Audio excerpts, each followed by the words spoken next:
Hey guys, welcome back to my channel Vajra vlogs in Kannada. ಇವತ್ತು ನಾನು ಈ ವಿಡಿಯೋದಲ್ಲಿ ನಿಮಗೆ ಹೋಮ್ ಮೇಡ್ ಪ್ರೋಟೀನ್ ಬಾರ್ ಯಾವ ರೀತಿ ಮಾಡೋದು ಅಂತೇಳಿ ತೋರಿಸ್ಕೊಡ್ತಾ ಇದ್ದೀನಿ. ಬನ್ನಿ ಇದಕ್ಕೆ ಯಾವ್ಯಾವ ಇಂಗ್ರೀಡಿಯೆಂಟ್ಸ್ ಬೇಕಾಗುತ್ತೆ ಅಂತ ನೋಡ್ಕೊಂಡು ಬರೋಣ. ಮೊದಲಿಗೆ ನಾನಿಲ್ಲಿ 120 ಗ್ರಾಮ್ ಅಷ್ಟು ರೋಸ್ಟೆಡ್ ಚೆನ್ನ ತೊಗೊಂಡಿದ್ದೀನಿ, ಅಂದರೆ ಹುರ್ಗಡ್ಲೆ ತೊಗೊಂಡಿದ್ದೀನಿ. 120 ಗ್ರಾಮ್ ಆಗೋಷ್ಟು ಹುರ್ಗಡ್ಲೆ ತೊಗೊಂಡಿದ್ದೀನಿ. ಮತ್ತು ಅದೇ ಮೆಜರ್ಮೆಂಟ್ ಕಪ್ಪಲ್ಲಿ 120 ಗ್ರಾಮ್ ಅಷ್ಟು, ಬಟ್ ಡಬಲ್ ಟೈಮ್ ಯೂಸ್ ಮಾಡ್ತಾಯಿದ್ದೀನಿ ನಾನು. ಸೊ 240 ಗ್ರಾಮ್ ಅಷ್ಟು ಡೇಟ್ಸ್ ತೊಗೊಂಡಿದ್ದೀನಿ. ನಾನಿಲ್ಲಿ ಲಯನ್ ಡೇಟ್ಸ್ ತೊಗೊಂಡಿಲ್ಲ, ಅದ್ರ ಬದಲು ಬೇರೆ ಕಂಪ್ನಿ ತೊಗೊಂಡಿದ್ದೀನಿ. ಇದು ಸ್ವಲ್ಪ ಸ್ವೀಟ್ ಮೈಲ್ಡ್ ಆಗಿರುತ್ತೆ.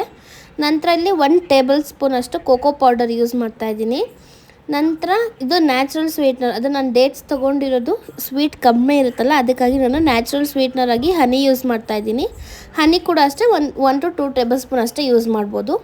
ನಂತರ ಮೇಲೆ ಕ್ರೀಮ್ ಬೇಕಂತೇಳಿ ನಾನು ಡಾರ್ಕ್ ಚಾಕ್ಲೇಟ್ ಯೂಸ್ ಮಾಡ್ತಾಯಿದ್ದೀನಿ ವಿತ್ 55% ಕೋಕೋ.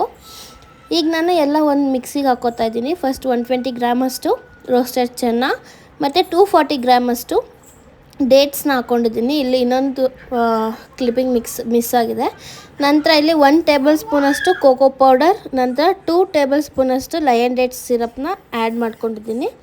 ಇದು ಬಂದು ನ್ಯಾಚುರಲ್ ಸ್ವೀಟ್ನರ್ ಆಗಿ ಯೂಸ್ ಮಾಡ್ತಾಯಿದ್ದೀವಿ ನಾವು. ಯಾವುದೇ ರೀತಿ ಶುಗರ್ ಅಥವಾ ಜಾಗ್ರಿನ ಯೂಸ್ ಮಾಡದೇ ಇರೋದ್ರಿಂದ ನಾವು ಮನೆಯಲ್ಲೇ ಪ್ರೋಟೀನ್ ಬಾರ್ ಆಗಿ, ಎನರ್ಜೆಟಿಕ್ ಪ್ರೋಟೀನ್ ಬಾರ್ ಆಗಿ ಪ್ರಿಪೇರ್ ಮಾಡ್ತಾಯಿದ್ದೀವಿ ಚಾಕ್ಲೇಟ್. ಈಗ ನೋಡಿ ರುಬ್ಕೊಂಡು ಬಂದಿದ್ದೀನಿ. ಯಾವುದೇ ರೀತಿ ನೀರು, ಹಾಲು ಅಥವಾ ಏನು ಕೂಡ ಹಾಕಬಾರ್ದು. ನೋಡಿ ಈಗ ನಾನು ಕ್ಲೀನಾಗಿ ಅದನ್ನು ಮಿಕ್ಸಿ ಮಾಡ್ಕೊಂಡು ಬಂದಿದ್ದೀನಿ. ಒಂದು ಗಟ್ಟಿ ಕನ್ಸಿಸ್ಟೆನ್ಸಿಗೆ ಬರುತ್ತೆ. ಅದನ್ನು ನಾನು ಕ್ಲೀನಾಗಿ ಬೌಲ್ಗೆ ಟ್ರಾನ್ಸ್ಫರ್ ಮಾಡ್ಕೊಂಡಿದ್ದೀನಿ. ನಿಮ್ಮ ಹತ್ರ ಬಟರ್ ಪೇಪರ್ ಇದ್ದರೆ ಬಟರ್ ಪೇಪರ್ ಯೂಸ್ ಮಾಡಿ. ನಾನಿಲ್ಲಿ ಸಡನ್ನಾಗಿ ಬಟರ್ ಪೇಪರ್ ಖಾಲಿಯಾಗಿತ್ತು ಅಂತೇಳಿ ನಾನು ಬನಾನಾ ಲೀಫ್ ಬರುತ್ತಲ್ಲ, ಪ್ಲಾಸ್ಟಿಕ್ ಬನಾನಾ ಲೀಫ್, ಅದನ್ನು ಯೂಸ್ ಮಾಡ್ಕೊಂಡಿದ್ದೀನಿ. ಅದರಲ್ಲಿ ಕ್ಲೀನಾಗಿ ಹಾಕಿಬಿಟ್ಟು ಟ್ಯಾಪ್ ಮಾಡಿದ್ದೀನಿ, ಸೊ ದಟ್ ಎಲ್ಲ ಕಡೆ ಕ್ಲೀನಾಗಿ ಈವನ್ನಾಗಿ ಸ್ಪ್ರೆಡ್ ಆಗುತ್ತೆ ಅಂತೇಳಿ. ನಂತರ ಇದ್ರ ಮೇಲೆ ನಾವು ಡಾರ್ಕ್ ಚಾಕ್ಲೇಟ್ನ ಆ್ಯಡ್ ಮಾಡಬೇಕಾಗುತ್ತೆ. ಸೊ ಈ ಡಾರ್ಕ್ ಚಾಕ್ಲೇಟ್ನ ನಾವು ಡಬಲ್ ಬಾಯ್ಲಿಂಗ್ ಮೆಥಡಲ್ಲಿ ಕ್ಲೀನಾಗಿ ಹೀಟ್ ಮಾಡ್ಕೊಂಡು ಬರಬೇಕು. ಸೊ ಫಸ್ಟು ಒಂದು ಬೌಲಲ್ಲಿ ನೀರನ್ನು ಇಟ್ಬಿಟ್ಟು ಅದು ಚೆನ್ನಾಗಿ ಬಾಯ್ಲ್ ಆದಮೇಲೆ ನಾವು ಈ ಚಾಕ್ಲೇಟ್ನ ಒಂದು ಬೌಲಲ್ಲಿ ಹಾಕಿರ್ತೀವಲ್ಲ, ಅದನ್ನು ಅದ್ರ ಮೇಲೆ ಪ್ಲೇಸ್ ಮಾಡಿ ಚೆನ್ನಾಗಿ ಮೆಲ್ಟ್ ಮಾಡಿಕೊಂಡ್ರು ಅದನ್ನು ಡಬಲ್ ಬಾಯ್ಲ್ ಮೆಥಡ್ ಅಂತೇಳಿ ಹೇಳ್ತೀವಿ. ನೋಡಿ ಈ ರೀತಿ ಚೆನ್ನಾಗಿ ಮೆಲ್ಟ್ ಮಾಡಿಕೊಂಡ್ರೆ ಚಾಕ್ಲೇಟ್ ಸಿರಪ್ ಕೂಡ ರೆಡಿ ಆಗುತ್ತೆ. ಇದನ್ನು ನಾವು ಸೆಟ್ ಮಾಡಿ ಇಟ್ಕೊಂಡಿದ್ವಲ್ಲ, ಮಿಕ್ಸಿ ಮಾಡಿದಂಥ ಇಂಗ್ರೀಡಿಯೆಂಟ್ಸ್ನೆಲ್ಲ ಅದ್ರ ಮೇಲೆ ಇದನ್ನು ನಾವು ಕ್ಲೀನಾಗಿ ಹಾಕಿಬಿಟ್ಟು ಈವನ್ನಾಗಿ, ಇದು ಕೂಡ ಅಷ್ಟೇ ಈವನ್ನಾಗಿ ಕ್ಲೀನಾಗಿ ಸ್ಪ್ರೆಡ್ ಮಾಡ್ಕೊಳ್ಳೋಣ. ಸ್ಪ್ರೆಡ್ ಮಾಡಿದ್ಮೇಲೆ ನನ್ನ ಮೇಲೆ ಸ್ವಲ್ಪ ಗಾರ್ನಿಷಿಂಗ್ ಅಂತೇಳಿ ಸ್ವಲ್ಪ ಆಲ್ಮಂಡ್ಸ್ನ ಕ್ಲೀನಾಗಿ ಚಿಕ್ಕದಾಗಿ ಚಾಪ್ ಮಾಡಿ ಇಟ್ಕೊಂಡಿದ್ದೆ, ಅದನ್ನು ಗಾರ್ನಿಷಿಂಗ್ ಮಾಡೋದಕ್ಕೆ ಅಂತೇಳಿ ನಾನಿಲ್ಲಿ ಆ್ಯಡ್ ಮಾಡ್ತಾಯಿದ್ದೀನಿ. ಸೊ ಇದ್ರ ಮೇಲೆ ಈ ರೀತಿ ಗಾರ್ನಿಷಿಂಗ್ ಎಲ್ಲ ಮಾಡಿದ್ಮೇಲೆ 1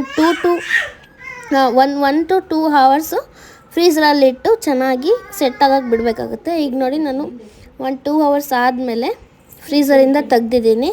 ಎಷ್ಟು ಕ್ಲೀನಾಗಿ ಸೆಟ್ ಆಗಿದೆ ನೀವೇ ನೋಡ್ತಾ ಇರ್ಬೋದು. ಸೊ ಇವಾಗ ಕಟ್ ಮಾಡಿ ತೋರಿಸ್ತಾ ಇದ್ದೀನಿ ಅದು ಯಾವ ರೀತಿ ಸೆಟ್ ಆಗಿದೆ ಮತ್ತು ಯಾವ ರೀತಿ ಟೇಸ್ಟ್ ಆಗಿದೆ ಅಂತ ನೋಡ್ಕೋಬೋದು ನೀವೇ.